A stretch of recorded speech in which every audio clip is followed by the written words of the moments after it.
speaking for myself, and I think I can speak for the city also, I think we're a long way from healing. I don't know for myself if that will ever really occur. I will always carry the scar of 5/14 and what happened to my mother. We begin tonight with that breaking news, a mass shooting in Buffalo, New York.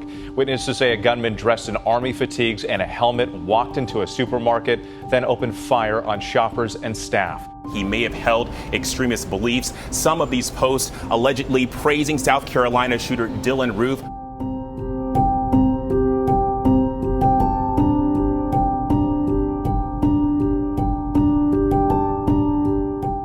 We shouldn't even have to look at the FBI statistics to know that Black people in America are still victims of subjugation, of discrimination, of racism, of hate.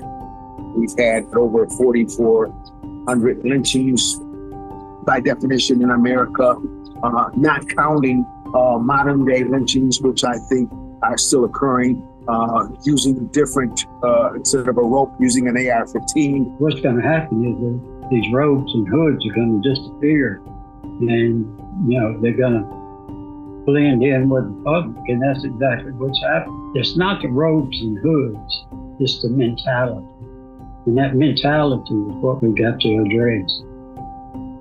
It's not so much the way in which the person is murdered as the message that was meant to be sent with that killing. It's supposed to be something heinous enough to send a message to the community that white men are in charge. Lynching was pure terror to enforce the lie that not everyone belongs in America, not everyone is created equal. There was a reason why it took nearly 200 years to pass a lynching law in Congress. It's because the power of lynching is so much embedded into the society that there are some people who believe it's a necessary evil.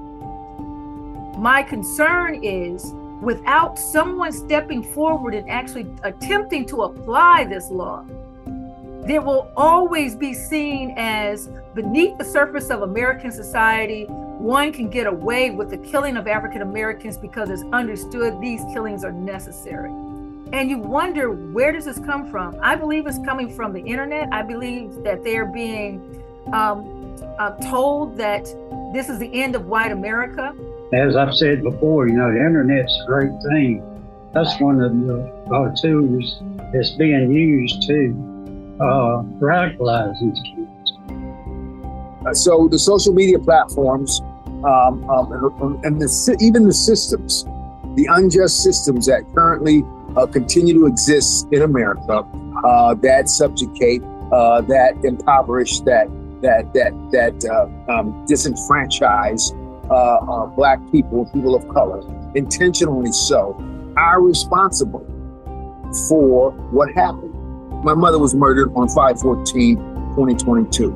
Every day since then, and for the rest of my life, I will honor my mother by doing this work.